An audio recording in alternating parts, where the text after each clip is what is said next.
The first thing Junwoo heard was the sound of a suitcase rolling across the floor. Not footsteps, not concern, just wheels. He lay frozen on his bed, his body useless from the neck down, staring at the ceiling as his breathing machine hummed beside him. His voice came out broken. "Hyun, please, I need help turning. It hurts."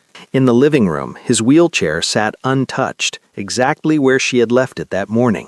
Hyun didn't answer. She stood by the front door of their Gangnam apartment, designer bag on her shoulder, freshly done nails gripping the handle of a luxury suitcase. 6 months ago, she had promised him she would never leave. 6 months after the accident, she was already late for her new life. Junwoo called her name again, louder this time. She didn't even look back. What Junwoo didn't know, what would shatter him completely, was that his wife wasn't just stepping out for air. She was walking out forever. And the only person who would come back for him was the black, plus-sized maid everyone else in that house treated like she was invisible. This is not a story about romance. It's a story about abandonment, dignity, and the kind of love that shows up after the world decides you're no longer worth staying for. Before we go further, I need you to do something. If you're watching this from anywhere in the world, Lagos, London, Los Angeles, Mumbai, Manila, Mexico City, drop a comment right now telling me where you're from. And hit that subscribe button for love and tension, because what you're about to witness will shake you to your core. This isn't just a story, this is a mirror, and some of you are going to see yourselves in Hyun's choice. Some of you are going to see yourselves in Junwoo's pain. And some of you, the ones who've carried burdens nobody thanked you for, you're going to see yourselves in what comes next. 6 months earlier, Junwoo had been different, completely different. He was a mid-level architect at a respected firm in Seoul, Kim & Associates, specializing in sustainable residential design. Not wealthy, but comfortable. The kind of comfortable where you could take your wife to a nice restaurant twice a month, where you could start seriously looking at apartments with an extra bedroom for the children you were planning. Hyun had loved him for his gentle nature, his artistic vision, the way he'd sketch buildings on napkins during dinner dates at the small Italian restaurant in Itaewon where they'd had their first date 3 years ago. He would draw her dream house, traditional Korean architecture blended with modern sustainability, solar panels hidden in Hanok-style rooflines, ondel heating powered by geothermal energy. For us, he'd say, sliding the napkin across the table, for our future. Their apartment had been filled with laughter then. Hyun would model her latest fashion purchases. She worked in marketing for a cosmetics company, had an eye for trends, loved the transformation of putting together the perfect outfit, while Junwoo applauded from the couch, calling her his runway queen. They talked about children, 2, maybe 3, about buying a house in the suburbs, somewhere with good schools, about growing old together, retiring to Jeju Island, Junwoo designing one final house just for them. Then came the accident. March 15th, a Tuesday. Junwoo was driving home from a site visit in Bundang. The project was going well, a sustainable housing complex that would be his first major credit as lead designer. He was texting Hyun at a red light, stopping for your favorite tteokbokki on the way home. The drunk driver ran the red light at 80 kilometers per hour.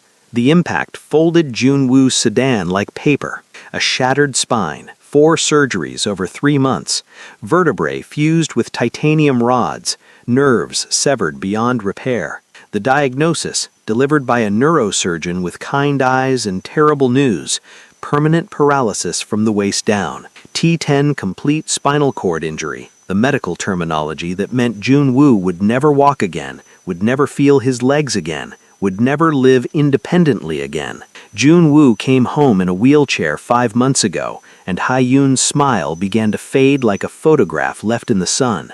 Day by day, brightness draining away until nothing remained but the ghost of who she used to be.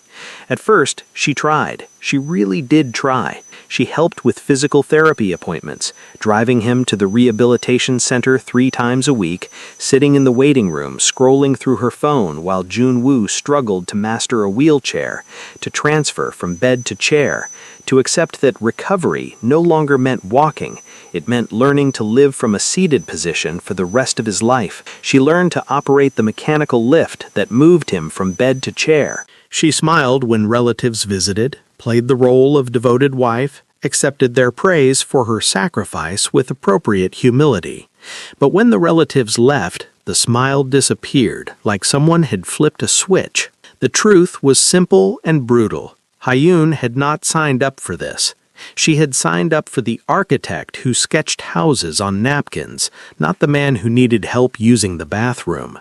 She had signed up for the future they'd planned, not this nightmare alternate reality where she was 32 years old and felt like she was 70, exhausted, trapped, watching her youth evaporate while her husband's body failed. Hyun stood in front of the bathroom mirror, applying lipstick with a steady hand. MAC Ruby Woo, the red that always made her feel powerful. Her reflection showed a beautiful woman, high cheekbones inherited from her mother, flawless skin maintained with a 10-step skincare routine, expensive highlights in her hair that cost more than their monthly grocery budget. She looked like someone headed to an important meeting, not someone about to abandon her disabled husband. But maybe that was the point. Maybe if she looked put together enough, professional enough, certain enough, she could convince herself this was the right decision, a business decision, a survival decision. From the bedroom, "Hyun, can you help me to the bathroom? I've been holding it for an hour. Please, it's getting urgent." She capped the lipstick with a sharp click, checked her phone. Her friend Minji had texted, "Coffee at 2? You can tell me everything. I found you a great apartment listing in Gangnam. 1 bedroom, perfect for starting fresh." Hyun typed back, "Make it 3. I need to pack a few more things." 3 dots appeared immediately. Minji typing. Then, "You're really doing this? Today? Today. What about Junwoo?" Hyun stared at the question on her screen. What about Junwoo? What about the man who couldn't feed himself without shaking, who cried silently when he thought she couldn't hear, who apologized every single day for being a burden as if he'd chosen to be hit by a drunk driver? She typed, "His brother will handle it," deleted it. Typed, "I can't save him by drowning with him," deleted it. Finally sent, "I have to save myself first." Minji's response was a single emoji, the praying hands, support without judgment. That was all Hyun needed. "Hyun?" Junwoo's voice again, weaker now, embarrassed. "Please, I really need, I'm getting ready for work," she called back, her voice flat, emotionless, the voice she'd perfected over the past month as she'd slowly detached herself from this reality. "It's Saturday." Silence stretched between them like a chasm. Hyun picked up her suitcase. She'd packed it last night while Junwoo slept, moving through the apartment like a ghost, selecting only what mattered: clothes, documents, jewelry, photographs from before the accident, and walked to the bedroom doorway. Junwoo lay in the hospital bed they'd installed where their regular bed used to be, the bed where they'd made love and planned their future and fallen asleep intertwined. Now it was just another piece of medical equipment, all rails and adjustment buttons and waterproof mattresses. His legs useless beneath the thin blanket, his face gaunt from the 40 pounds he'd lost since the accident, his eyes desperate with hope that she might stay, that she might change her mind, that love might somehow be enough to overcome the crushing reality of their new life. "I'm leaving," she said. No emotion, just fact. The way you'd tell someone you were going to the store. Junwoo's face went through several expressions in rapid succession: confusion, disbelief, desperate hope that he'd misunderstood, and finally, sickeningly, understanding. For how long? Permanently. The word landed like a bullet. "You can't," Junwoo said, but his voice had no strength behind it. 6 months in bed had weakened everything, including his ability to fight for himself. "Hyun, you can't just watch me." She turned to go, pulling the suitcase behind her, its wheels clicking against the hardwood floor that Junwoo would never walk on again. "We took vows." His shout came out as a wheeze, his lungs weak from lying down for months. In sickness and in health, you promised, in front of your parents, my parents, God, everyone, you promised. Hayun spun back, and for the first time, real emotion cracked through her perfect facade like lightning through porcelain, her face contorted with months of suppressed rage and resentment and exhaustion. I promised to marry a man, Junwoo, not this, not a burden, not someone who needs help eating, bathing, using the toilet like a child, not someone whose entire existence revolves around medications and bowel schedules and pressure sore prevention. She took a shaking breath. I'm 32 years old. I'm supposed to be living my life, building my career, having children while I still can, not playing nurse to someone who can't even... She stopped herself, but the damage was done. The truth hung in the air between them, ugly and undeniable. Junwoo's face crumpled like paper. Tears streaked down his cheeks, and he made no move to wipe them away because, what was the point? I didn't choose this. I didn't choose to be hit by a drunk driver. I didn't choose to be paralyzed. I didn't choose any of this, Hayun. Do you think I want to live like this? Do you think I enjoy needing help to exist?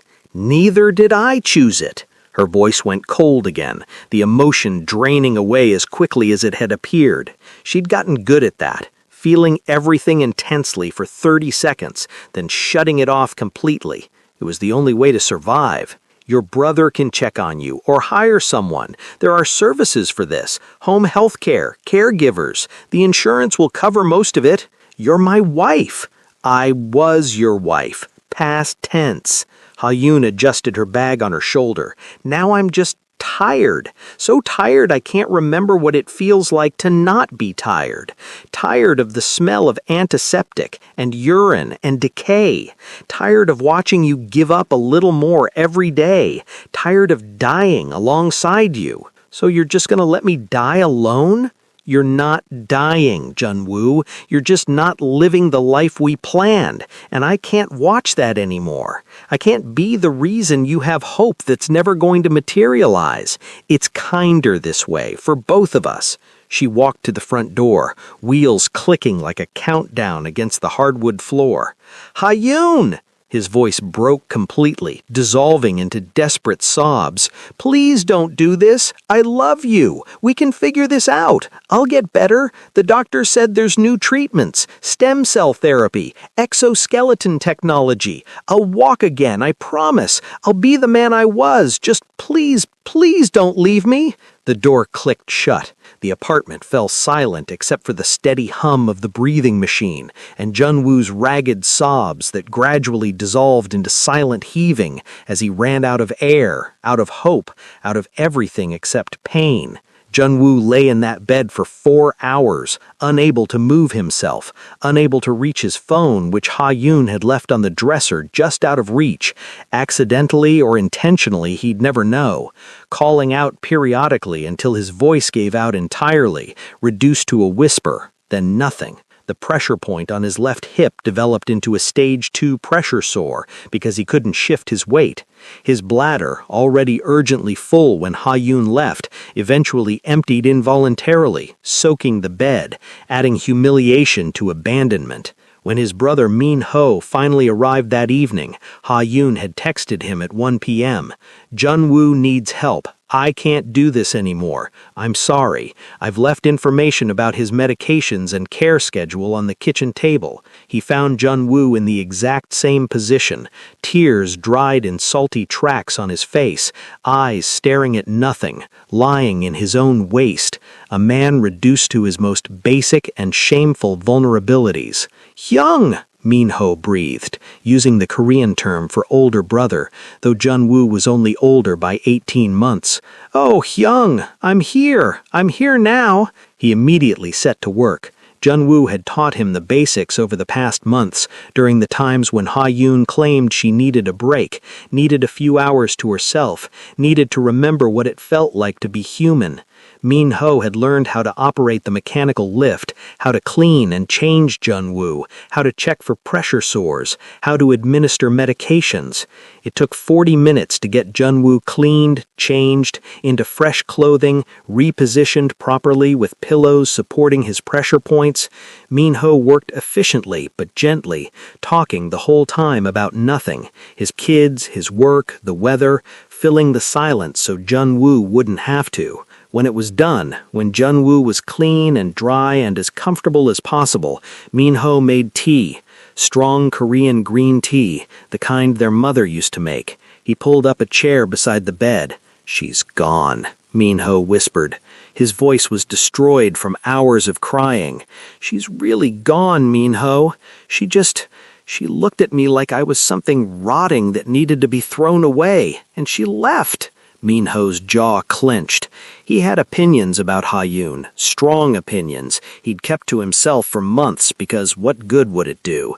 But now, "I'm sorry, Hyung," Min-ho said quietly, and he meant it. "I know you loved her. I still do." The admission came out broken. "I still love her, even now, even after—" His voice cracked. "What's wrong with me?" "Nothing is wrong with you. Love doesn't stop because someone proves they don't deserve it. That's not how hearts work." Min-ho squeezed his brother's shoulder carefully, mindful of pressure points. "But she made her choice, and now we deal with reality." Min-ho stayed that night, sleeping on the couch, and the next night, and the next. But on the fourth day, his wife Ji-won called. "The kids are asking for you. Minji has a fever. I need you home." Min-ho had his own family, his own life, his own responsibilities. He couldn't be there all the time, and they both knew it. "We need to hire someone," Min-ho said, looking through the home healthcare information Ha-yoon had left. "Professional help. The insurance will cover it. You need someone who can be here, who knows what they're doing." Jun-woo stared at the ceiling. "I don't want a stranger seeing me like this. Hyung, you don't have a choice anymore." The truth of it settled over them both like ash. Before we continue, if this story is hitting you emotionally, if you know someone who's been abandoned when they needed love most, if you've ever been the one left behind, take 2 seconds to like this video. Your click tells me these stories matter. It tells me that people understand what real pain looks like. Now, let's meet the woman who would change everything. The home care agency sent 3 candidates. The first, a young woman named Soo-jin, quit after 2 days. "I'm sorry," she told the agency supervisor, her voice shaking. "It's too depressing. He barely speaks. He just lies there. I can't handle the sadness." The second, an older woman named Mrs. Park, lasted a week before claiming a family emergency that was probably invented. She'd been professional but cold, efficient but resentful, like every task was a burden she resented having to bear. The third was Bracy Phillip. She arrived on a rainy Tuesday morning in late April, a large black woman in her late 40s with natural hair pulled back in a simple bun, wearing practical navy blue scrubs and carrying a worn leather bag that looked like it had traveled the world. No makeup except a hint of lip balm, no jewelry except a small silver cross necklace that looked like it had been worn so long it had shaped itself to her collarbone. Min-ho answered the door, exhausted from another night on Jun-woo's couch, his clothes wrinkled, his eyes bloodshot. "Miss Phillip? Bracy is fine, honey." Her voice was deep, warm, with a slight southern accent that spoke of Alabama or Georgia, somewhere far from Seoul. "I'm here for Jun-woo." Something about the way she said his name, not the patient, or your brother, or the client, made Min-ho relax slightly. She said it like he was a person, not a problem. "He's in the living room," Min-ho said, stepping aside. "I should warn you, he doesn't talk much. He's given up, I think." "We'll see about that." Bracy stepped inside, her eyes taking in everything, the medical equipment, the adjustments to furniture, the faint smell of antiseptic that no amount of cleaning could fully eliminate, the photographs on the wall of a younger Jun-woo, standing, smiling, whole. Jun-woo was in the living room in his wheelchair, positioned by the window, staring out at the rain. He didn't turn when they entered, hadn't turned for anyone in days. "Jun-woo," Bracy said, walking around to face him directly. She didn't crouch or bend down to his level, as if disability had somehow made him a child. She stood at her full height, 5'9", solid, present, and looked at him directly, human to human. "My name is Bracy Phillip. I'm going to be helping you for a while. Is that all right with you?" He finally looked at her. His eyes were hollow, sunken, the eyes of someone who'd stopped sleeping because what was the point? Does it matter if it's all right? Yes. That single word said with such absolute conviction made him blink. For the first time in 2 weeks, since Hyun left, someone was asking him for something his permission. Someone was treating him like he had autonomy, like his opinion mattered, like he was still a human being capable of making choices. "Okay," he whispered. Bracy nodded once, a gesture that somehow conveyed respect and acknowledgement and the beginning of trust. "Good. Now, I'm going to learn your routine, what you need, what you like, what makes you comfortable. But first," she pulled up a chair and sat down, not hovering, not rushing, just present. "First, we're going to have some tea, and you're going to tell me one thing you're grateful for today." "Just one. Could be small." Junwoo almost laughed. Almost. The sound died in his throat. "There's nothing. The sun came up. That's one. I didn't want it to. The rain is watering the plants outside. That's 2. I don't care about plants. Your brother loves you enough to sleep on your couch for a week. That's 3. Bracy leaned forward slightly. "You're still breathing. That's 4. I wish I wasn't." Bracy was quiet for a moment, studying him. Then, "My grandmother used to say that the sun don't ask permission to rise. It just does its job. Some days we're grateful. Some days we're not. Some days we wish it would just stay dark. But it keeps showing up anyway." She stood. "I'll make the tea. You sit there and try to think of one thing. Just one. I'll give you 5 minutes." She walked to the kitchen, leaving Junwoo alone with an impossible assignment. One thing to be grateful for when his wife had abandoned him, when his body had betrayed him, when every day was an exercise in humiliation and pain. He stared out at the rain. 5 minutes later, when Bracy returned with tea, Korean green tea, she'd found it in the cupboard, made it properly without asking how, Junwoo said quietly, "You asked my permission." "What's that?" "You asked if it was all right with me. No one's asked me anything in months.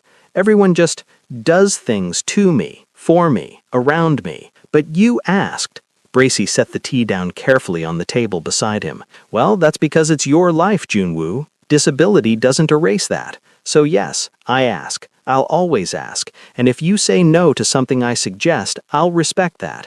This is your home, your body, your life. I'm just here to help you live it." Junwoo felt something crack in his chest. Not break. Something had already broken. This was different. This was the first tiny fissure in the armor of hopelessness he'd built around himself. "Thank you," he whispered. "You're welcome. Now drink your tea before it gets cold. Then we'll figure out the rest." The first week, Bracy learned everything. She learned that Junwoo needed help every 2 hours to shift position to prevent bed sores. The stage 2 pressure sore on his hip was already developing into something worse, requiring careful wound care and constant vigilance. She learned the precise angles his body needed to be positioned, which pillows worked best, how to use the mechanical lift safely and efficiently. She learned that he needed assistance with all bathroom functions, which humiliated him to the point of tears the first few times. He'd apologize constantly. "I'm sorry. I'm so sorry. This is disgusting. I'm disgusting." And Bracy would simply say, "Bodies are bodies, Junwoo. We all need the same things. Nothing to apologize for." She learned that he needed help eating. Though his hands worked fine, tremors from medication and muscle loss made holding utensils difficult, and he had no appetite anyway, forcing down food because Bracy insisted, not because he wanted to live. She learned that he woke up screaming sometimes, nightmares about the accident, about Hyun, about falling and never hitting the ground. She learned that he'd been an architect and that his sketchbooks still sat on a shelf collecting dust because he couldn't bear to look at them. Bracy handled it all with quiet efficiency and zero judgment. She never rushed, even when tasks took 3 times as long as they should, never sighed with impatience when Junwoo needed to rest halfway through getting dressed, never looked at her phone while helping him, giving him her full attention as if he were the only person in the world who mattered. She treated each task, no matter how medical, how intimate, how degrading it might feel to Junwoo, like it mattered, like he mattered, like caring for another human being was the most important work in the world. On day 4, while helping him into the shower chair, Junwoo finally spoke more than was strictly necessary. "Why are you being so nice to me?" "I'm not being nice. I'm being decent. There's a difference." Junwoo blinked water out of his eyes. "What's the difference?" "Nice is about making people feel good. Decent is about treating people right, whether they feel good or not. Nice is a feeling. Decent is a choice." She adjusted the water temperature, testing it against her wrist the way you'd test a baby's bottle. Most people confuse the two. Most people can't even do decent anymore. Most people haven't learned what I learned. She handed him the soap, positioned so he could reach it himself, maintaining whatever small independence was possible. "My grandmother raised 6 kids alone after my grandfather died. Black woman in Alabama in the 1960s. She cleaned white people's houses during the day, took in their laundry at night. She was exhausted every single day of her life. Bone tired, soul tired." Junwoo listened, really listened. The first time in weeks he'd focused on anything outside his own misery. But she used to say, "Bracy girl, tired is just a feeling. Love is an action. You choose the action even when the feeling runs dry. You choose it when every bone in your body is screaming to quit, because that's when it becomes real love, when you choose it anyway." Bracy's voice was steady, matter-of-fact, like she was describing the weather. "Your wife chose based on feeling. The feeling ran dry, so she left. I choose based on action.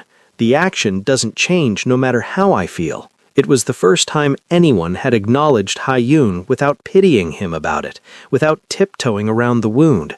"Do you think she was wrong?" Junwoo asked quietly.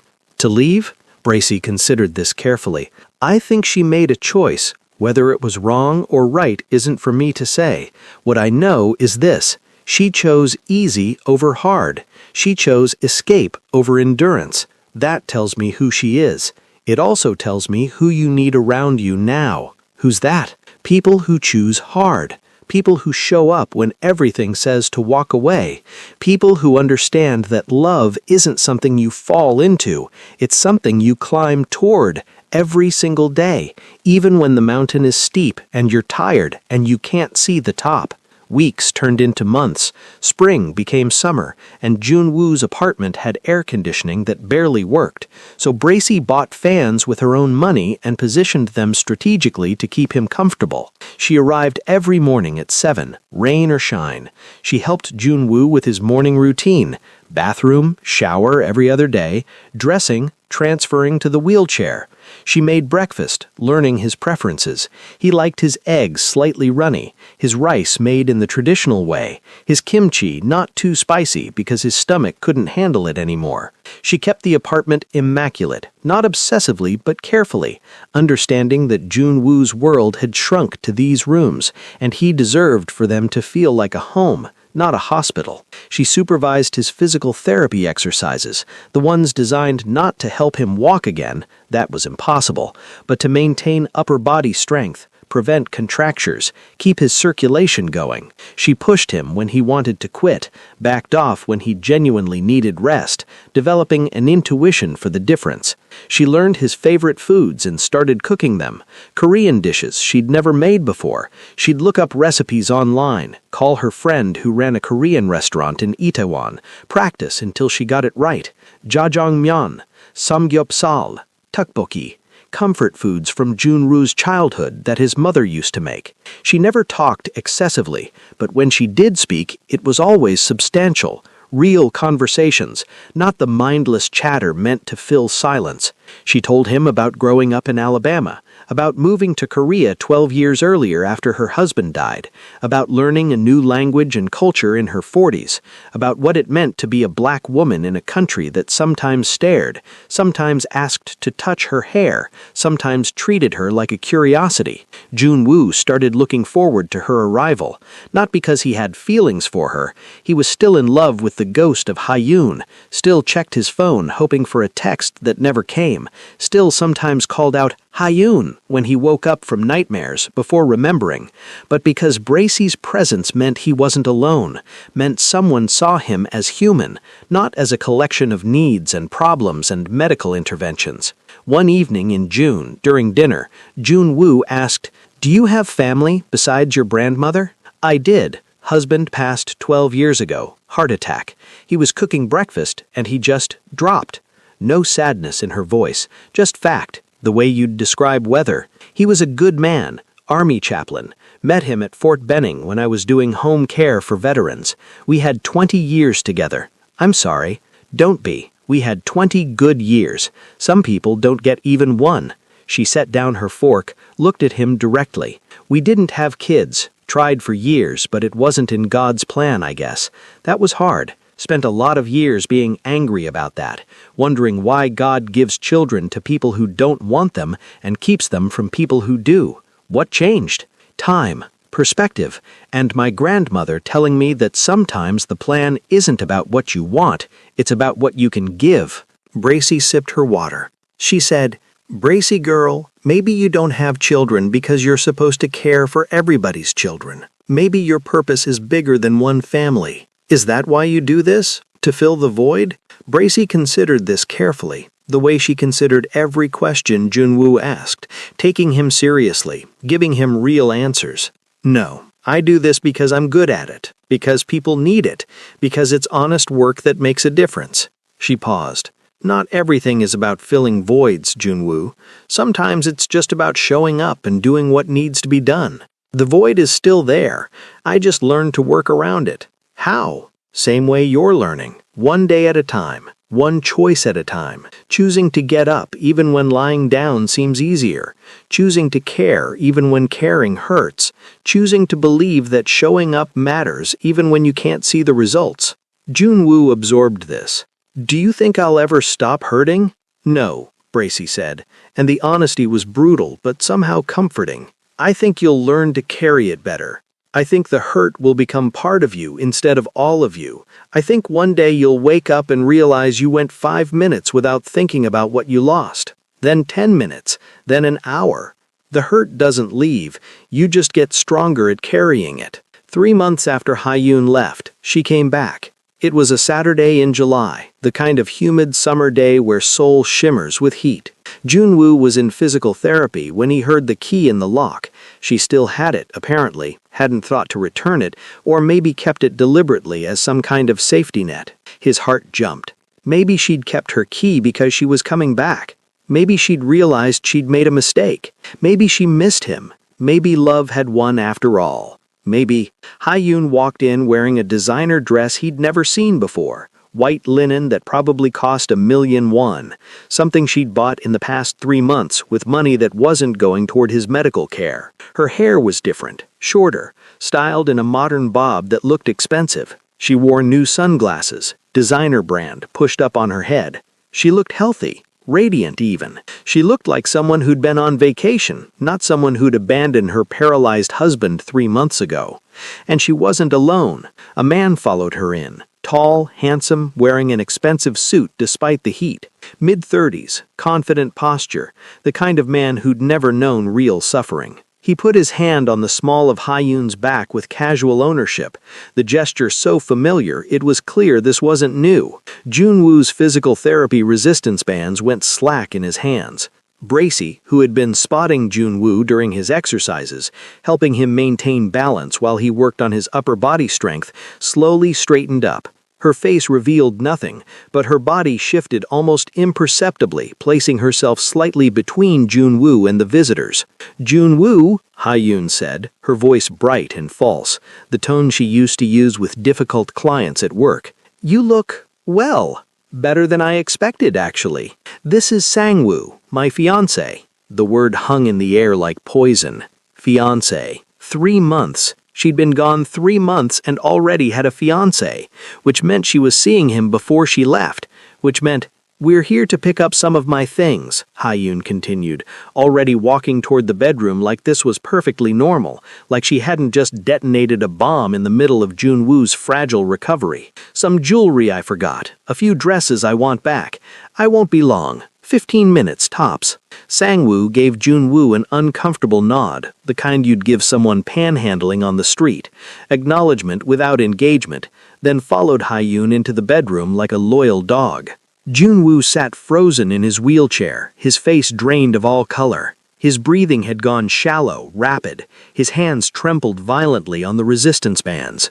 "Breathe," Bracy said quietly, kneeling beside him so she could look him in the eye. "Jun-woo, breathe with me. In through your nose, out through your mouth. Come on." "She moved on," he whispered, his voice barely audible. She moved on like I never existed. 3 months. 3 months and she's engaged to someone else, which means she was probably, while I was in the hospital, oh God, Bracy, was she cheating on me even before she left? From the bedroom, Ha-yoon's laugh echoed, light and carefree, the sound of someone who had successfully escaped a nightmare. Sang-woo's deeper voice responded with something Jun-woo couldn't make out. Then Ha-yoon laughed again.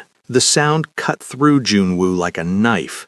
"Don't listen," Bracy said firmly. "Look at me. Focus on me. She doesn't get to take your peace today. I don't have any peace to take. Then we'll build some, right now, you and me, starting with breathing." They breathed together, Bracy's steady presence anchoring Jun-woo to reality, keeping him from spinning out into panic or rage or despair. 10 minutes later, Ha-yoon emerged carrying 2 shopping bags full of her belongings.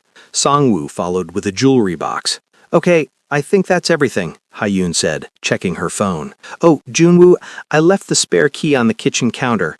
No point in me keeping it anymore. Min-ho can use it if needed." She was giving back her key, making the abandonment official, final. "Ha-yoon." Jun-woo's voice was stronger than he expected. "Did you—" He stopped, gathered courage. "Were you seeing him before you left?" Ha-yoon's expression flickered. Guilt. Then defensiveness, then a carefully constructed neutrality. "I don't think that's relevant anymore. It's relevant to me. Jun-woo, we're divorced now. The paperwork was finalized last week. What I do with my life, we're divorced?" His voice cracked. "You didn't even tell me? I had the papers delivered to Min-ho. I thought he would—" She waved her hand dismissively. "It doesn't matter. It's done. We've both moved on. I hope you can be happy for me." "Happy for me?" Jun-woo repeated the words like they were in a foreign language. "You want me to be happy that my wife, ex-wife, abandoned me when I was paralyzed, divorced me without telling me, and is now engaged to the man she was probably sleeping with while I was in the hospital learning to use a catheter. That's what you want?" Sang-woo shifted uncomfortably. "Maybe we should go." "Yes," Ha-yoon agreed quickly, moving toward the door. "Take care of yourself, Jun-woo. I'm glad you found good help." She glanced at Bracy with what might have been gratitude or might have been condescension, hard to tell, and then she was gone. Again, this time taking her key, taking the last physical evidence of their marriage, leaving behind only the memory of who Jun-woo used to be, when he was whole enough to deserve her love. Pause here. If you've ever felt invisible to someone who promised to love you forever, if you've ever been discarded like you were nothing, if you've ever watched someone move on while you're still bleeding, comment, "I see you," below. Let's build a community that witnesses each other's pain. And subscribe to Love and Tension, because this story's about to take a turn no one sees coming. After Ha-yoon left with her boxes and her new fiancé and her casual cruelty, Jun-woo didn't speak for the rest of the day. He refused dinner, pushed the bowl away when Bracy tried to feed him, refused his evening medications, turned his head away like a stubborn child. He just stared at the wall, his jaw clenched so tight Bracy could see the muscles jumping, grinding his teeth until she worried he'd crack them. At 8 p.m., Bracy found him trying to reach the bottle of sleeping pills on his nightstand. His useless legs made it impossible, but he was trying anyway, straining, reaching, his face red with effort and rage and desperation. "Jun-woo!" Bracey's voice cut through his struggle. "I want to sleep," he said through gritted teeth, still reaching. "I want to sleep and not wake up. I want this to be over. All of it. The pain, the humiliation, the being left behind like garbage. Is that so much to ask? Just give me enough pills to—" "No." "Why not?" He finally looked at her, and his eyes were wild with pain, unhinged with it. "Why not, Bracey? Give me one good reason why I should keep living like this. Look at me. I'm useless. I'm half a man. I can't walk, can't work, can't even shit by myself. The woman I loved looked at me today like I was something she regretted not throwing away sooner. She moved on in 3 months. 3 months, and I'm still here in this prison of a body, and for what? So tell me, why should I stay?" Bracey pulled up a chair and sat down. She was quiet for a long time, so long that Junwoo's rage began to deflate into something more dangerous, hopelessness. Then she reached into her pocket and pulled out an old photograph, its edges worn soft with age and handling. She held it out to Junwoo with steady hands. "This is my grandmother, Delilah Phillip. Born 1935 in Mobile, Alabama, died in 2003 in Birmingham. This picture was taken in 1975, the year my grandfather died and left her with 6 kids under the age of 14, no money, and a house that was falling apart." Junwoo took the photo with shaking hands. The woman in it was strong-looking, broad-shouldered like Bracey, her skin dark, her eyes fierce and sad in equal measure. She wore a simple dress and an expression that said she'd survived things that should have killed her. "She had every reason to give up," Bracey continued, her voice steady but weighted with memory. "She was exhausted, she was broke, she was alone. Black woman in Alabama with 6 mouths to feed and nobody willing to hire her for anything but cleaning toilets and washing white people's dirty laundry. The welfare office treated her like scum. The church helped sometimes, but not enough. She had no education past 6th grade because her father pulled her out of school to work in the fields." Junwoo stared at the photograph. "She worked 3 jobs," Bracey said, "cleaning houses during the day, taking in laundry at night, and on weekends she'd sell tamales she made in her kitchen, going door to door in the black neighborhoods because white neighborhoods would call the police if they saw her coming. She slept 4 hours a night. Her hands were raw all the time from lye soap and bleach. Her back gave out when she was 47 from years of scrubbing floors on her knees." "That's terrible," Junwoo whispered. "That was survival," Bracey corrected. "And you know what she did? She got up every morning. She fed those kids, my mama and her 5 siblings. She made sure they had clean clothes for school, even if she had to wash them by hand at midnight. She worked, she prayed, she sang hymns while she scrubbed toilets because it reminded her she was human, not just a pair of hands. She cried at night when she thought we couldn't hear, but come morning, she was up again." Bracey's voice grew quieter. "I asked her once when I was 16 and thought I knew everything, why she didn't just give up, why she didn't just walk into the Alabama River one night and let it take her where she didn't have to hurt anymore. You know what she told me?" "What?" "She said, 'Baby girl, giving up is easy. Anybody can quit. Quitting don't take no strength at all. But getting up when everything hurts, when nobody's watching, when there's no reward in sight, when the world has made it clear it don't care if you live or die, that's when you find out what you're made of. That's when you become strong enough to carry not just your own pain, but somebody else's too." Junwoo's eyes filled with tears. "She told me that strength isn't a feeling," Bracey continued. "It's not something you're born with. It's something you inherit from people who survived when survival seemed impossible. It's something that gets passed down through blood and bone and story. Her mother, my great-grandmother, was born into slavery, actual slavery. She was 11 years old when the Civil War ended. You understand what that means?"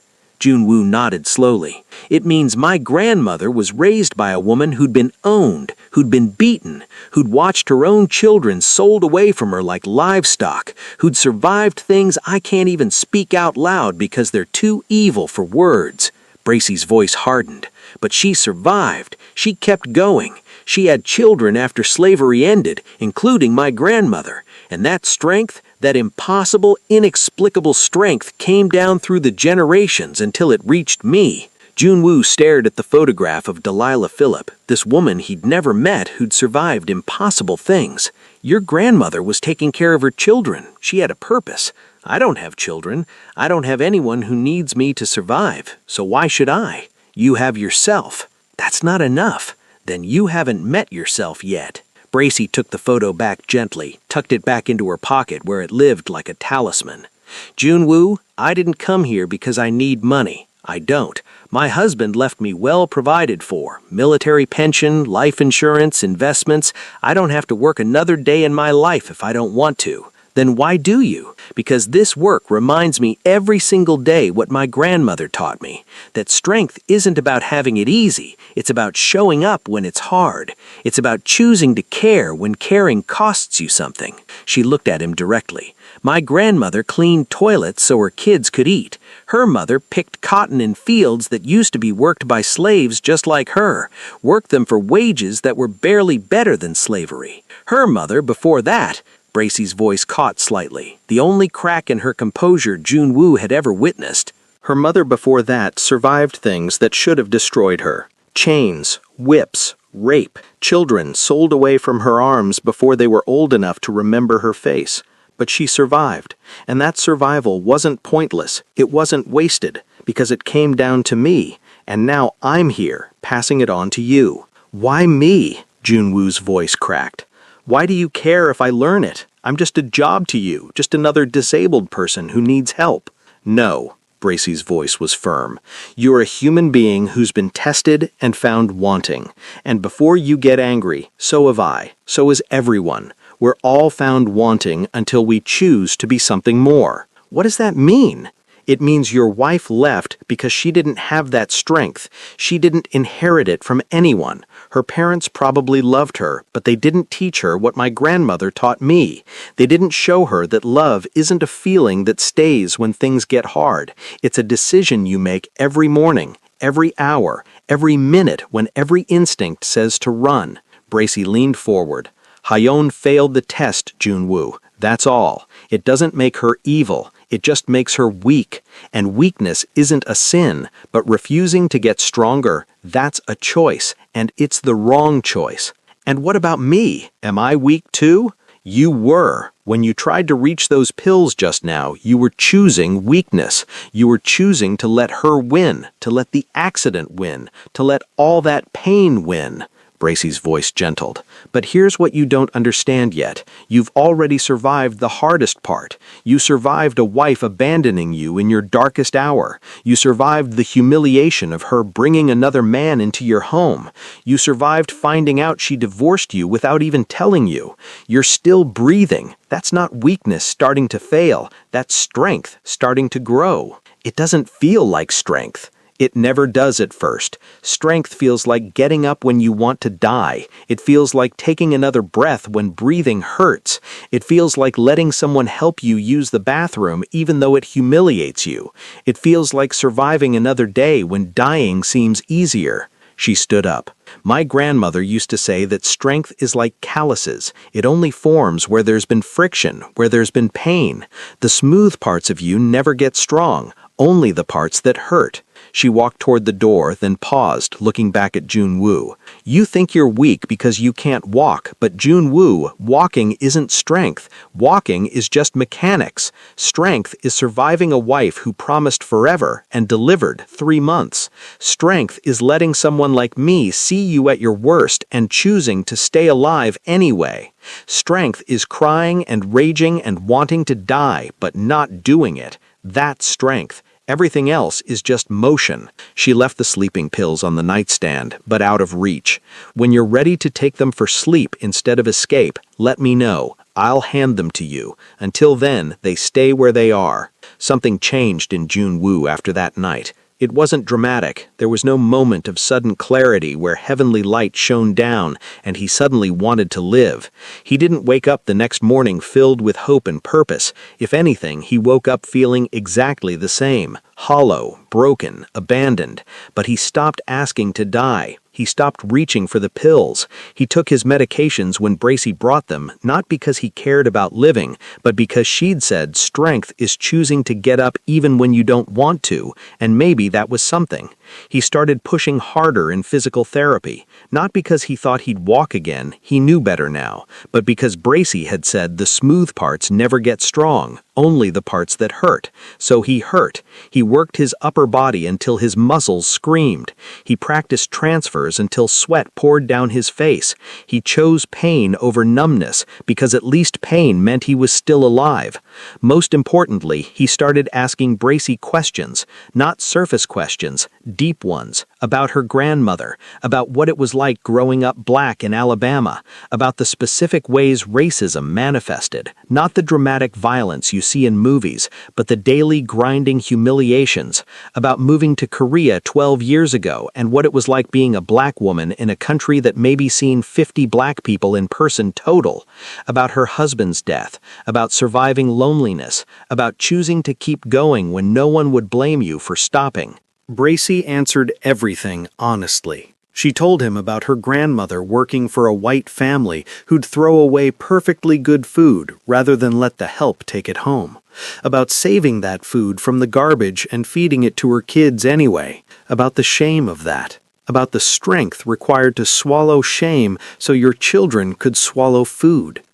She told him about watching her husband collapse in their kitchen in Fort Benning, Georgia, about performing CPR until the paramedics arrived, about how they worked on him for 40 minutes before calling it, about planning a funeral at 42 years old, about the loneliness that came after, so profound she'd sometimes wake up reaching for someone who wasn't there and wouldn't be there ever again. She told him about moving to Korea because she couldn't stay in Georgia, where every street corner held a memory, about learning Korean at 45, struggling with pronunciation, making embarrassing mistakes, about ajumas who'd stare at her hair, about drunk men who'd try to touch it without asking, about the particular isolation of being the only black woman in a traditional Korean neighborhood. But you kept going, Junwoo said one day in August during their afternoon session. They were going through his stretches, preventing the muscle contractures that paralyzed patients faced without movement. I kept going. How? Same way my grandmother did. Same way her mother did. Same way every person who survives impossible things does. Bracy positioned his leg carefully, stretching the hamstring. I woke up. I put one foot in front of the other. Metaphorically speaking, of course. I found work that mattered. I carried the strength forward. To me, Bracy smiled, rare and genuine, the kind of smile that transformed her entire face.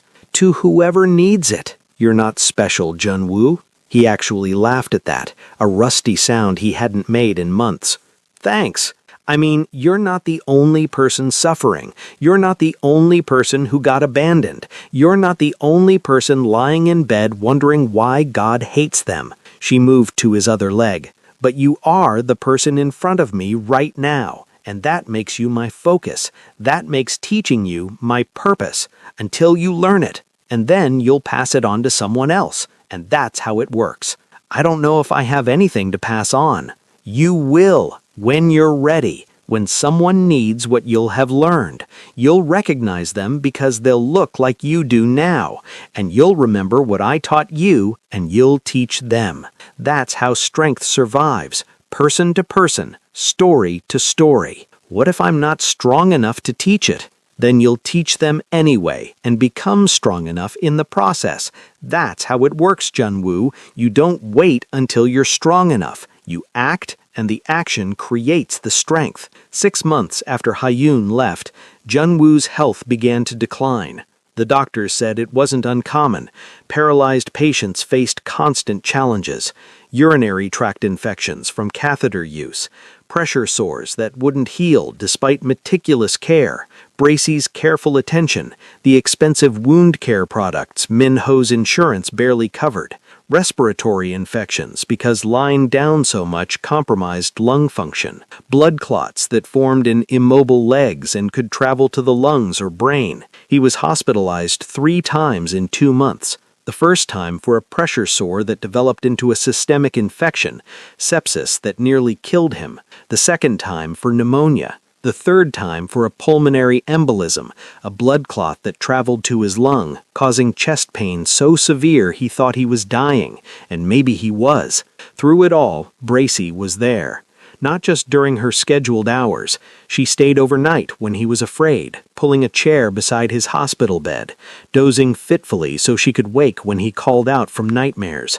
She held his hand during painful procedures, wound debridement, catheter changes, blood draws from veins that had been stuck too many times.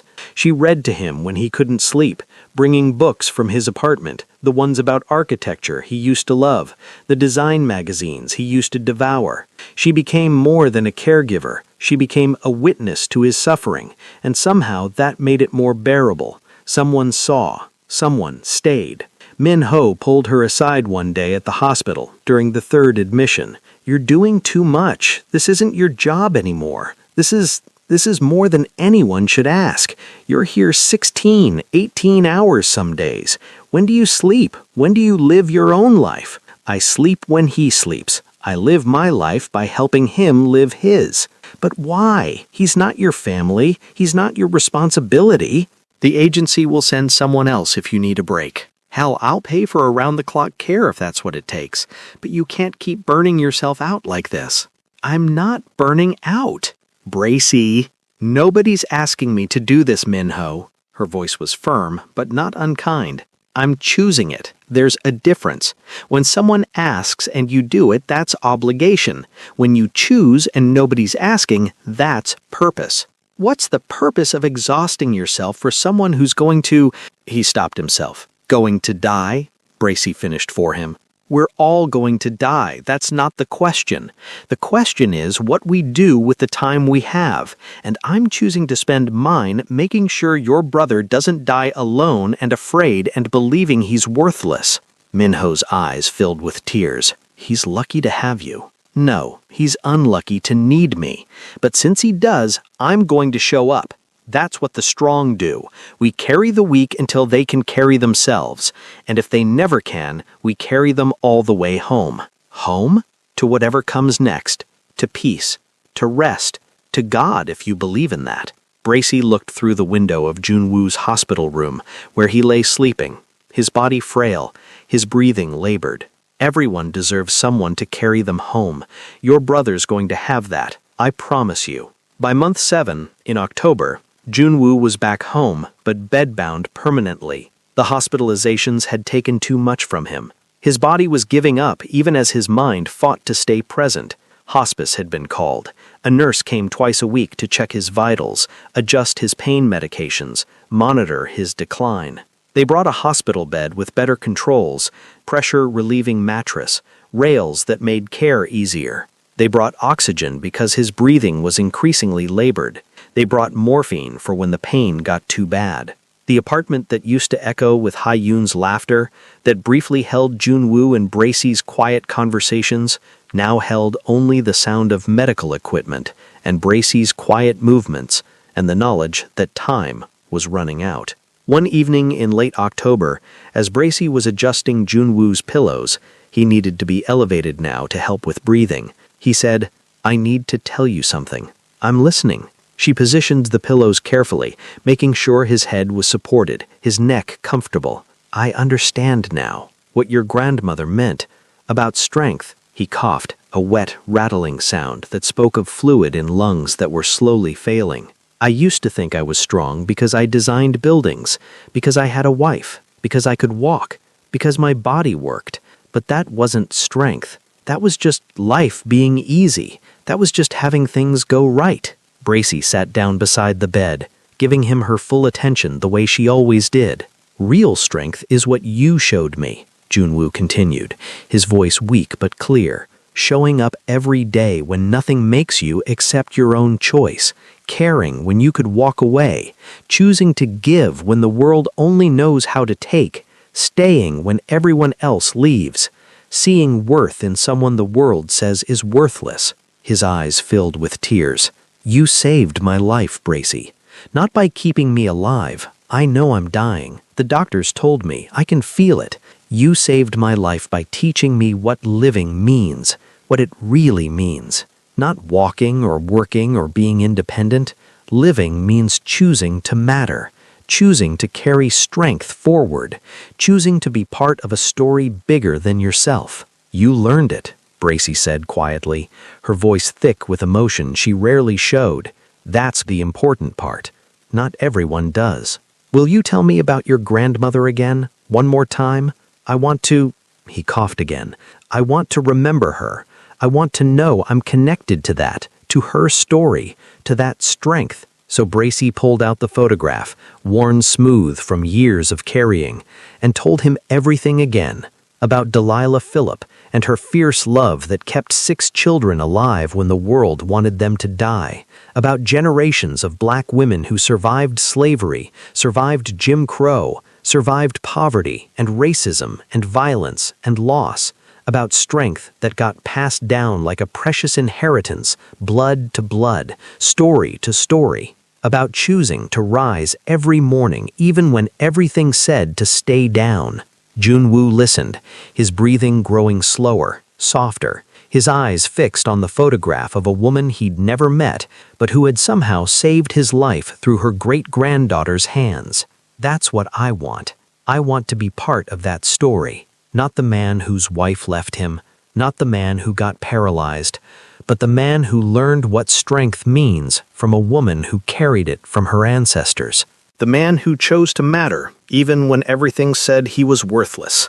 You already are part of it, Bracy said, and a tear slid down her cheek, the first Junwoo had ever seen from her. The moment you chose to keep living after Hyun left, you joined that lineage. The moment you let me teach you, you became part of the story. Different body, different circumstances, different pain, but same choice, same strength, same echo. Junwoo smiled, peaceful for the first time in months. Will you tell people about me when I'm gone? Will you keep the echo going? I promise. Thank you, Bracy, for everything, for showing up, for teaching me, for making my death mean something by teaching me how to live first. She held his hand as he drifted to sleep, and she stayed there all night, keeping watch, bearing witness, carrying him toward whatever came next.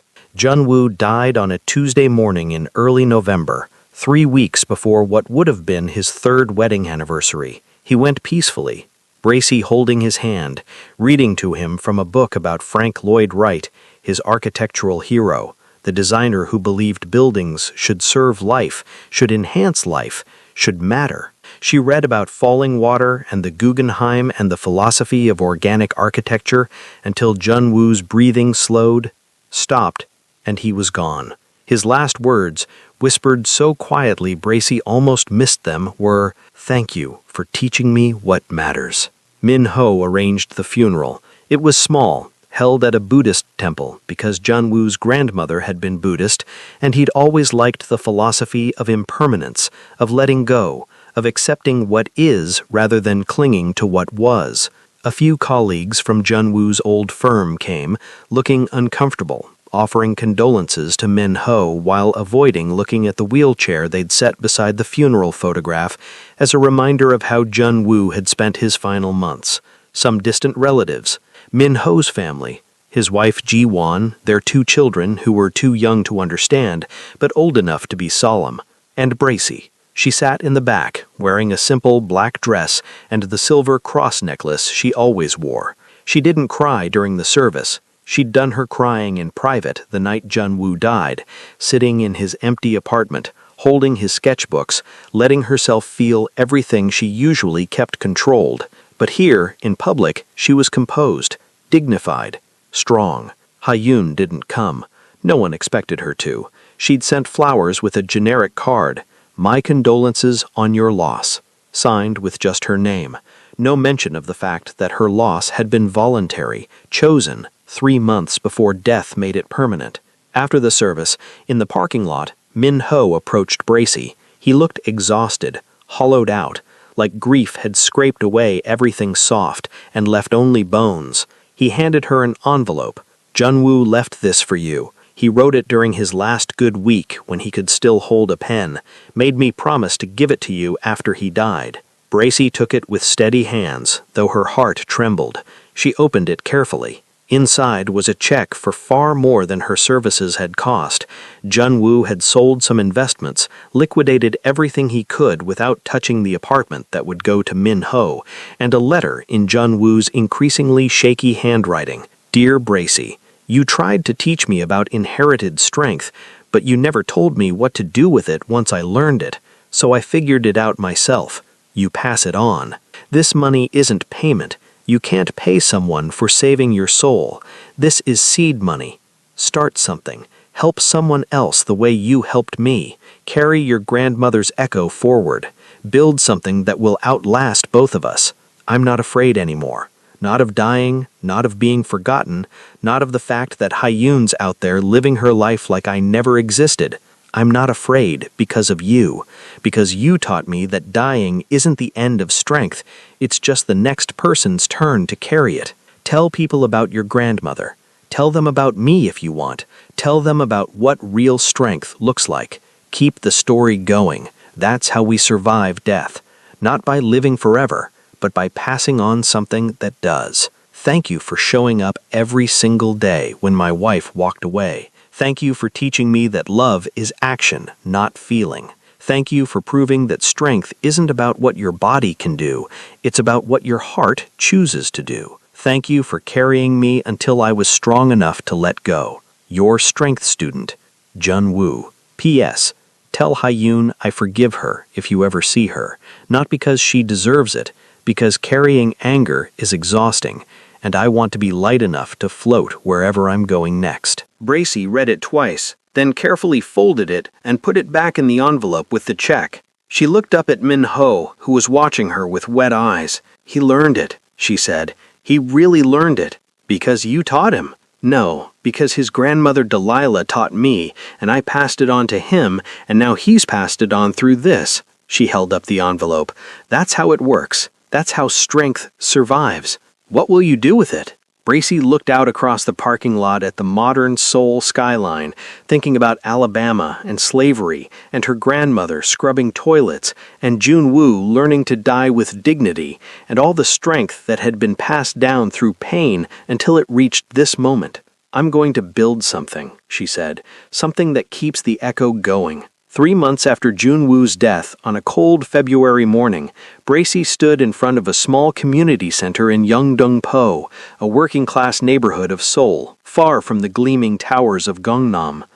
The sign above the door, in Korean and English, read, "The Delilah House, Support for Caregivers and Families of the Disabled." Min-ho had helped her set it up, navigating the Korean bureaucracy, finding the space, hiring the initial staff. Jun-woo's money had funded it. The check had been substantial, enough to get started, enough to run for 2 years if they were careful. But the vision was all Bracy's, inherited from her grandmother, passed through Jun-woo's sacrifice, now made real. Inside, the space was simple but warm. Comfortable chairs arranged in circles, a small kitchen for making tea and coffee, bulletin boards with resources, phone numbers, information about government programs and support groups. On one wall hung a large photograph of Delilah Phillip, enlarged and framed, her fierce eyes watching over the space. Beside it, a smaller frame held a photo of Jun-woo from before the accident, smiling, whole, and beneath it a plaque. Jun-woo Kim, architect, student of strength, 1989-2025. This afternoon was the center's first official support group meeting. Bracy had advertised in hospitals, rehabilitation centers, online forums for caregivers. She'd expected maybe 5 people, maybe 15 showed up.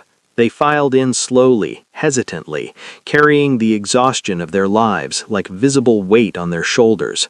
Mostly women, wives, daughters, mothers, but a few men too. A husband caring for his wife with ALS, a son caring for his father with Alzheimer's, a sister caring for her brother with cerebral palsy. All of them looked like Bracy had felt 7 months ago when she'd first met Jun-woo, tired beyond words, running on empty, wondering how much longer they could carry the impossible weight they'd been given. They sat in the circle of chairs, avoiding eye contact, shrinking into themselves like people who'd learned to take up as little space as possible because all their space had to be given to someone else. Bracy stood before them, holding her grandmother's photograph, the original, worn smooth from decades of carrying. "My name is Bracy Phillip," she began, her voice filling the small room with warmth and certainty, "and this is my grandmother, Delilah Phillip. She taught me something I want to teach you. Strength isn't something you're born with. It's something you inherit from people who survived when survival seemed impossible. It's something that gets passed down person to person, story to story, generation to generation. And today, I'm passing it to you." She told them about Delilah, about raising 6 kids alone after being widowed in 1975, about working 3 jobs while everyone treated her like she was invisible, like her labor and her pain and her humanity didn't matter, about choosing to get up every morning even when every bone in her body screamed to stay down, about crying at night but singing hymns while scrubbing toilets because it reminded her she was human, not just a pair of hands. She told them about Delilah's mother, born into slavery, surviving things too evil to fully describe, about how that survival wasn't meaningless. It came down through the generations until it reached Bracy, until it reached this moment, until it reached them. Then she told them about Jun Woo, about a man whose wife abandoned him when he became paralyzed, about learning that his body's failure didn't mean his life was worthless, about discovering that strength isn't walking or independence or having it easy, it's choosing to matter when everything says you're a burden, about dying with dignity because someone chose to show up, chose to teach him, chose to see worth where others saw only damage. "We are all carrying impossible things," Bracy said, her voice strong and clear. "Every single person in this room is exhausted. You're all wondering if you can make it one more day. You're all wondering if what you're doing matters. You're all wondering if anyone sees how hard you're trying." A young woman in the front row started crying silently, tears streaming down her face. "And I'm here to tell you, yes, you can make it one more day. Yes, what you're doing matters more than you know. And yes, I see you. We all see you." Bracy's voice grew fierce. "The strength you need isn't somewhere outside you. It's not something you have to find or earn or deserve. It's already in your blood, passed down from people who survived worse. Your ancestors, whoever they were, wherever they came from, they survived impossible things so you could be here, so you could carry this impossible weight, so you could pass the strength forward." One of the women, young, Korean, maybe 30, raised her hand timidly. Bracy nodded at her. "My husband has early onset dementia," the woman said, her voice breaking. "He's 34. He doesn't remember who I am anymore. Sometimes he thinks I'm his mother.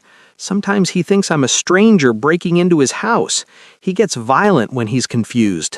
I have bruises." She stopped, swallowed hard. "Why should I keep caring for someone who doesn't even know who I am, who might never know again?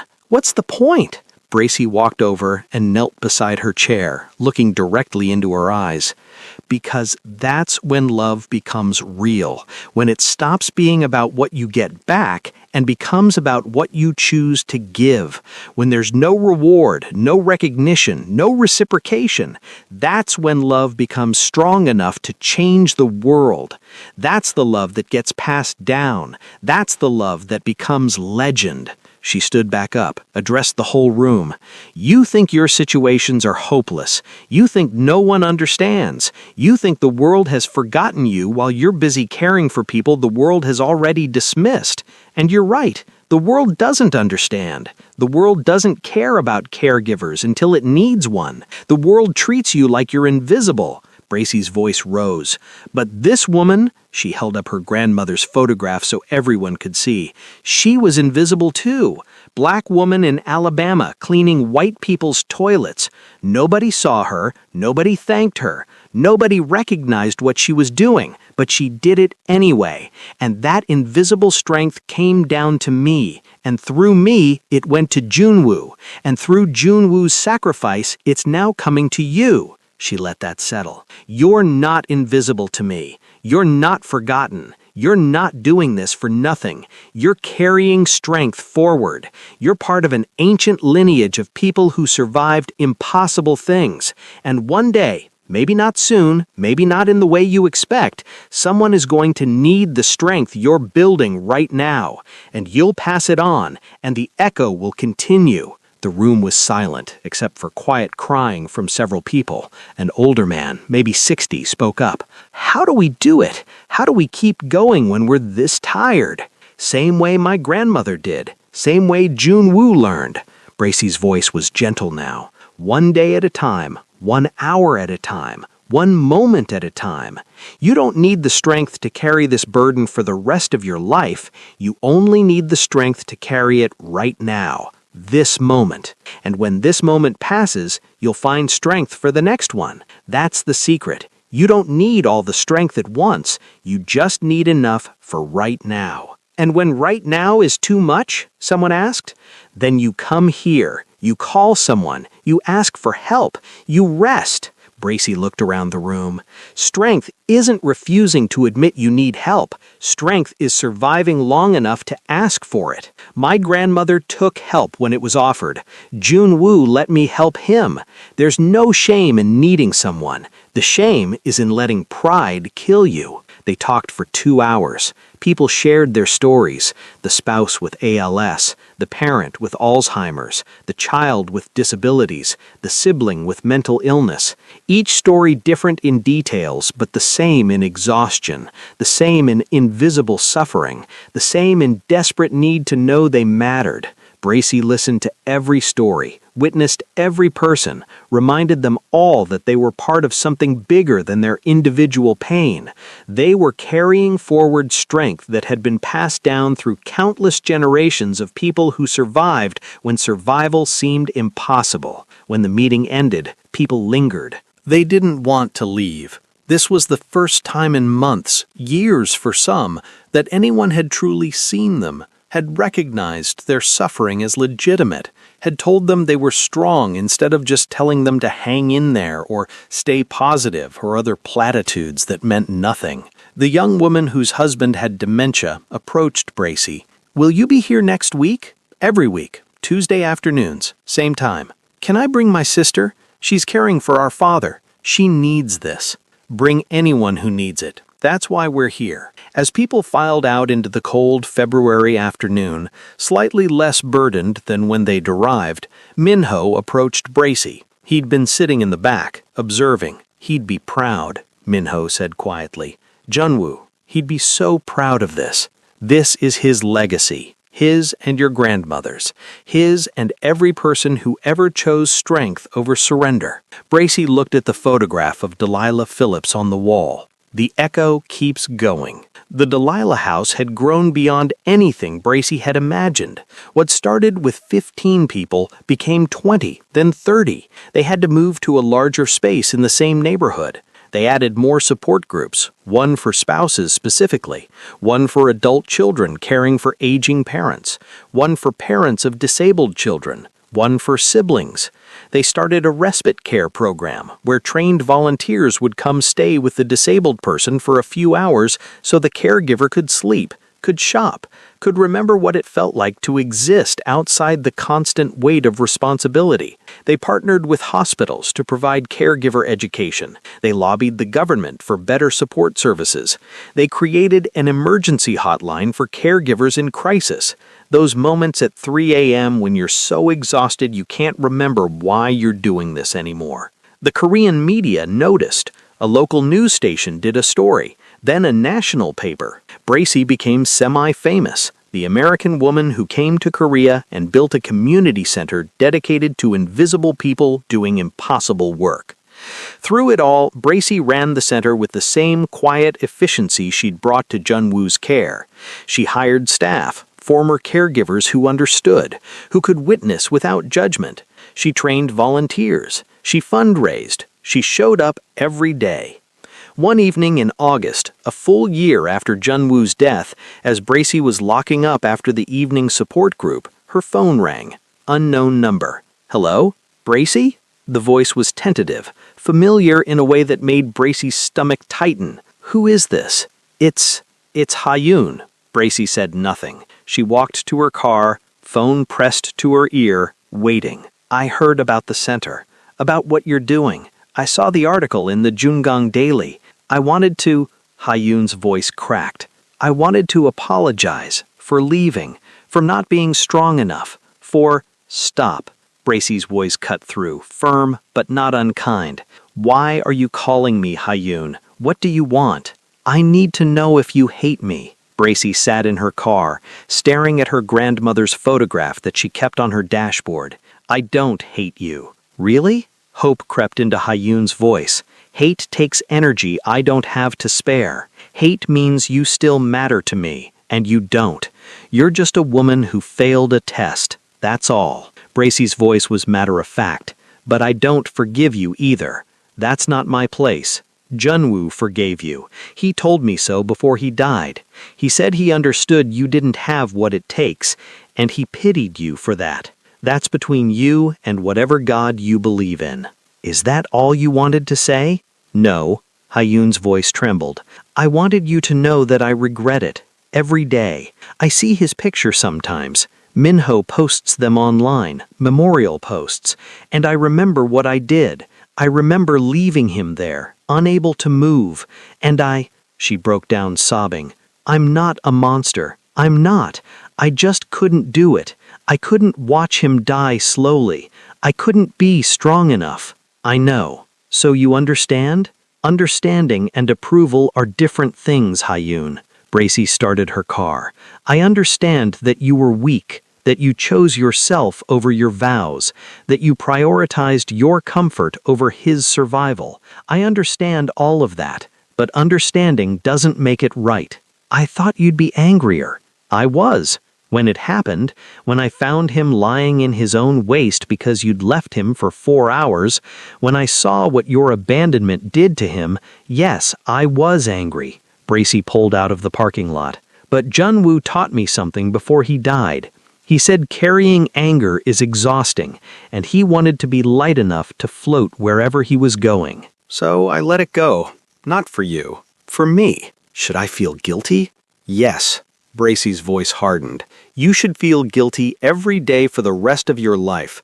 Not because guilt will fix anything, it won't bring Junwoo back, won't undo the trauma you caused, but because guilt means you still have a conscience, means maybe you'll do better next time someone needs you, means maybe you're not completely beyond redemption. There won't be a next time. I'm married now. Sangwoo and I got married 6 months ago. We're happy. We're trying for a baby. Hyun paused.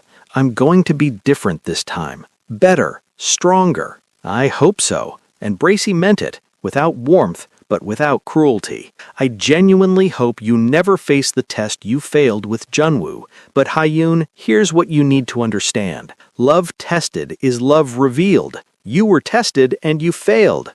One day Sangwoo will be tested too. Maybe by illness, maybe by job loss, maybe by depression, maybe by something else entirely. When that day comes, you'll find out if he's like you or like Junwoo. And if he's like you, if he leaves when things get hard, you'll finally understand what Junwoo felt when you walked away. That's cruel. That's truth. Bracy turned onto her street, and the truth is cruel sometimes, but it's still true. You'll either learn to be strong or you'll fail someone else. Those are your options. Choose wisely. I don't think I can be strong like you. You can. You just haven't been forced to yet. Strength isn't something you're born with. It's something you build in the moments when everything says to quit and you don't. You haven't built it yet because you've always had the option to quit. But one day you won't. And that's when you'll discover what you're made of. And if I'm not made of anything good, then you'll learn to be. Or you won't, and you'll live with that knowledge. Bracy pulled into her parking space. I have to go, Hyun. I have a support group in the morning. People who are choosing to be strong when everything tells them to quit. People who would never understand what you did, but who need to hear that choosing strength is possible, even when you don't think you have it. Good luck. I hope you never need the kind of strength I teach. Wait, will you tell people about me? About what I did? Bracy considered this. I tell Junwoo's story. That includes your choice to leave. But I don't tell it to shame you. I tell it to show what happens when someone fails the test, and what happens when someone else steps in and passes it. You're not the villain in the story, Hyun. You're just the person who wasn't strong enough, and that's a cautionary tale, not a condemnation. That's somehow worse than being hated. Yes, but it's honest, and honesty is what people need to hear. Bracy hung up before Hyun could respond. She sat in her car for a long moment, staring at her grandmother's photograph, thinking about strength and weakness and the thin line between them. Hyun wasn't evil. She was just weak, and weakness isn't a sin, it's just an absence of something that should be there. And that absence had cost Junwoo 7 months of his life feeling worthless and abandoned before Bracy arrived to teach him differently. But Junwoo had learned. He died strong, and that mattered more than Hyun's weakness ever could. A year and a half after Junwoo's death, Bracy stood in front of a room at the Delilah house with 23 people. The support group had grown, evolved, become a true community. But today was special. Today, one of her earliest members, the young woman whose husband had dementia, whose name was Se-yeon, had asked to speak. Se-yeon stood at the front of the room, nervous but determined. Her husband Ji-hoon sat beside her in a wheelchair, his eyes vacant, not recognizing her or anyone else. But she'd brought him anyway, because he was part of her story. "I want to tell you what Bracy taught me," Se-yeon began, her voice shaking but growing stronger. "A year and a half ago, I came here for the first time. I was ready to give up. I was ready to put Ji-hoon in a care facility and walk away and try to pretend our life together had never happened. I couldn't handle watching him forget me. I couldn't handle the violence when he got confused. I couldn't handle being invisible to the person I loved most." People nodded, recognizing their own stories. But Bracy told me something that changed everything. She said that love becomes real when it stops being about what you get back and becomes about what you choose to give. And I didn't understand that at first. I thought love was supposed to be reciprocal. I thought if I gave and got nothing back, that wasn't love. That was just suffering. Se-yeon looked at her husband, then back at the group. But I learned something over this past year. I learned that the love that gets remembered, the love that changes things, the love that makes you strong, that's the love you give when there's no reward. That's the love you choose when everything says to quit. She pulled out a piece of paper, her hands shaking. "I wrote something. I want to read it. My husband doesn't remember me, but I remember him. I remember the man who proposed on a bridge, who cried at our wedding, who wanted 3 children, who loved me enough to build a future. That man is gone. This man doesn't know my name. This man sometimes hits me when he's scared. This man will never thank me for staying. But I stay anyway, not because I'm a martyr, not because I'm weak, but because love isn't a feeling, it's a choice. And I choose to love the man he was by caring for the man he is. And that choice makes me stronger than I ever knew I could be." The room was silent except for quiet crying. Se-yeon folded the paper. Bracy's grandmother was a black woman in Alabama who survived impossible things. Junwoo was a man whose wife abandoned him but who learned to die with dignity. And I'm a woman whose husband has forgotten her but who chooses to remember him by showing up every day. We're all part of the same story. We're all carrying the same strength forward. And one day someone else will need what we're learning and we'll pass it on. She sat down, and the room erupted in quiet applause. Not loud or celebratory, but the kind of applause that says, "I see you, I witness you, you matter." After the meeting, Se-yeon approached Bracy. "Thank you for teaching me, for showing me that my suffering isn't meaningless." "It never was," Bracy said.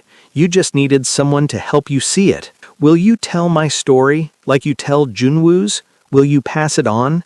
If you want me to, I do, because maybe someone else is ready to give up on their spouse with dementia, and maybe hearing that I stayed, that I chose strength, will help them choose it too." Se-yeon smiled through tears.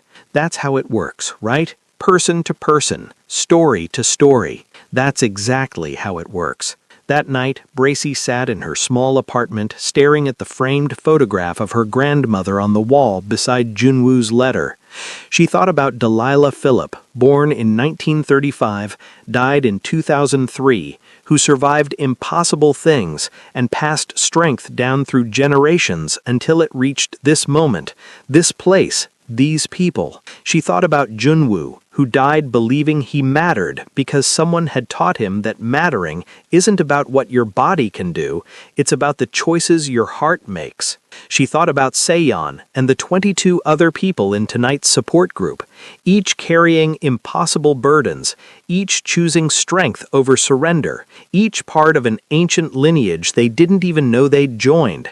And she thought about Hyun, somewhere in Seoul, living a comfortable life with a new husband, maybe pregnant with the child she'd once planned to have with Junwoo, probably not thinking about the man she'd abandoned, except when guilt scratched at her door late at night. The story didn't have an ending, not a clean one. Junwoo was dead, his body cremated, his ashes scattered on a mountain he'd loved to hike before the accident, his life reduced to a photograph on a wall, and a letter in a frame, and a legacy he'd never see. Hyun was alive and thriving, unpunished except by her own conscience, and even that was questionable. She'd moved on completely, rebuilt her life on the ruins of her marriage, and would probably never face consequences for her abandonment beyond occasional guilt. Seon was exhausted, her husband deteriorating, her youth slipping away while she cared for someone who didn't know she existed. No reward waiting, no happy ending promised, just the daily choice to show up and the knowledge that she was building strength others would need someday. And Bracy was here, carrying the weight of her grandmother's legacy, Junwoo's sacrifice, and the suffering of everyone who walked through the Delilah house doors. Not because it was easy, not because it felt good, but because it was what her grandmother had taught her, and what Junwoo had learned, and what needed to be done. Some people would call that unfair. Some would say Hyun should have been punished more. Some would say Junwoo deserved to be healed, deserved to walk again, deserved to find love that stayed. Some would say So-yeon deserved better than a husband who forgot her. Some would say Bracy deserved rest, but Bracy knew better than to expect fairness. Life wasn't about fairness. Life was about who showed up, who chose strength when weakness was easier, who carried the echo forward when everyone else let it die. She opened her laptop and started typing. A blog post for the Delilah House website, the weekly reflection she'd started writing, stories about strength and survival and choice. This week's title, The Echo Never Dies. She wrote about her grandmother, about Junwoo, about So-yeon, about the ancient lineage of people who survived impossible things and passed their strength down through generations, about how strength isn't fair or rewarded or even recognized most of the time, about how it survives anyway. She wrote, "Some of you are reading this because you're exhausted, because you're caring for someone who will never thank you, because you're wondering if anyone sees how hard you're trying, because you're questioning whether what you're doing matters. I see you. What you're doing matters more than you know. You're carrying strength forward. You're part of a story thousands of years old. You're building something that will outlast you, not because you'll be remembered or rewarded, but because someone, someday, will need the strength you're building right now. And you'll pass it on, and they'll pass it on, and the echo will continue. My grandmother survived impossible things. Junwoo survived abandonment and learned to die with dignity. So-yeon is surviving a husband who forgot her. You're surviving whatever impossible burden you're carrying, and that survival isn't meaningless. It's the whole point. The echo doesn't guarantee justice. It doesn't promise happy endings. It doesn't ensure that good people are rewarded or bad people are punished. It only promises one thing: strength survives. Person to person, story to story, generation to generation. As long as someone chooses to carry it forward, the echo never dies. Get up tomorrow. Take one more breath. Make one more choice to matter. That's all strength is. That's all it's ever been. The echo continues through you. She posted it, closed her laptop, and looked at the photograph of her grandmother one more time. "Thank you," she whispered, "for teaching me, for surviving so I could survive, for passing it on." Tomorrow she would wake up. She would open the Delilah House. She would teach others what her grandmother taught her, what Jun Woo learned, what So Yan was learning. She would bear witness to suffering and remind people they weren't alone. She would carry the strength forward. And somewhere in Seoul, Hyun would wake up too, in a comfortable bed next to a new husband, maybe feeling guilt, maybe not, living the life she chose when she walked away. Maybe one day she'd be tested again. Maybe one day she'd learn what strength means. Or maybe she wouldn't. It didn't matter. The echo didn't need Hyun to continue. It only needed people like Delilah and Bracy and Jun Woo and So Yan. People who chose strength over surrender, who showed up when showing up was hard, who passed the echo forward even when no one was watching. The story doesn't end with revenge. It doesn't end with reconciliation. It doesn't end with Hyun getting what she deserves, or Jun Woo getting what he wanted, or some cosmic justice restoring balance to the universe. Just with Bracy, carrying forward the strength her grandmother gave her, teaching others to do the same, building something that will outlast them all. It ends with the promise that as long as someone chooses to carry it forward, the echo never dies. And that's enough. This is where the story ends. Not with revenge, not with reconciliation, not with Hyun getting what she deserves, or Jun Woo getting what he wanted, or some cosmic justice restoring balance to the universe.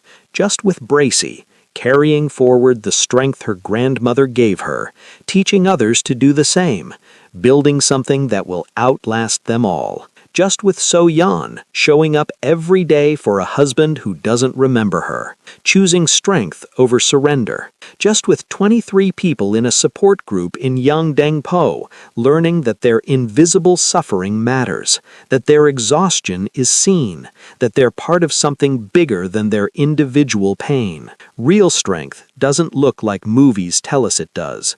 It doesn't look like dramatic victories, or villains getting punished, or heroes overcoming impossible odds through sheer willpower. Real strength looks like getting up when everything says to stay down. It looks like showing up when no one's watching. It looks like caring when caring costs you everything and gives you nothing back. It looks like choosing to matter when the world says you're worthless. If this story moved you, if you understand now what real strength looks like, if you've ever been the one carrying an impossible burden while everyone else looked away, do 3 things. First, subscribe to Love and Tension. We tell stories that don't give easy answers because life doesn't give easy answers. We tell stories about real people making impossible choices. We tell stories that matter. Second, comment below. Who in your life taught you what strength means? Who showed you that love is action, not feeling? Who survived impossible things and passed their strength down to you? Tell their name. Honor their echo. Let's build a memorial of strength, person by person, story by story. Third, and this is the most important one, tomorrow morning, when you wake up exhausted and overwhelmed and wondering if you can survive one more day of whatever impossible burden you're carrying, get up anyway. Take one more breath. Make one more choice to matter. That's all strength is. That's all it's ever been. Because the echo doesn't die when one person falls. It continues through the next person who chooses to carry it forward. It continues through you. I'm waiting to read your stories. I'm waiting to witness your strength. I'm waiting to be part of the echo that carries us all forward. Until next time, keep carrying the strength forward. The echo never dies.